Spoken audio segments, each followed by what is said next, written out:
I started speaking recently as a professional speaker about what I've really learned in my own life about transforming struggles. And I developed a 3-step process about that. The first thing is to really be self-aware. And I mean at a very deep level. So in EO, for example, we coach each other to really dig deep into our perspectives and attitudes and why things are challenging for us to really find the root cause. Sometimes that root cause can be from, something from childhood that we've repressed, a memory that we don't even know we have, right? But really digging deep and becoming self-aware is really the first step into like, why is something showing up as a struggle? Because if we look around, there's certain things that might really throw one of us off guard and other people have no problem dealing with that situation. So really figuring out, why is this a struggle?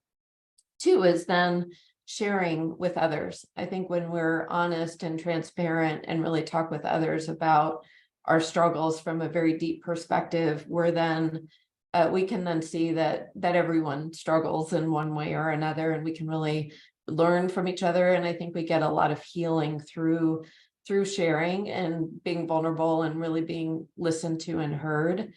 And then the third thing is really looking at our struggles and seeing the benefits. Every struggle, when you look back with 2020 hindsight, right, we can look at things that happen in our lives. And when we're in something, we can say, oh my gosh, this is the worst thing that's ever happened to me. And then, 5 years later, 10 years later, sometimes, 30 years later, we can look back at that and think, thank God that, whatever happened. So for example, when my daughter was born, we were told she may never walk or talk. And I remember saying, to the chaplain in the hospital, how does God let things like this happen, right? And he looked at me and he said, let's just see how it goes. God, always has a plan for us.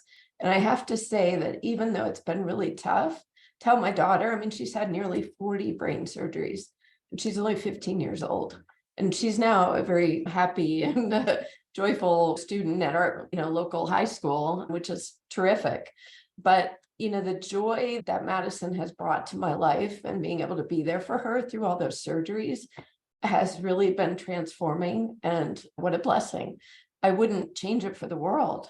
Honestly, I did some coaching once where the coach asked me to go through and write out, I think it was 25 or 50 things that were a blessing for something traumatic that I had been dealing with in my life.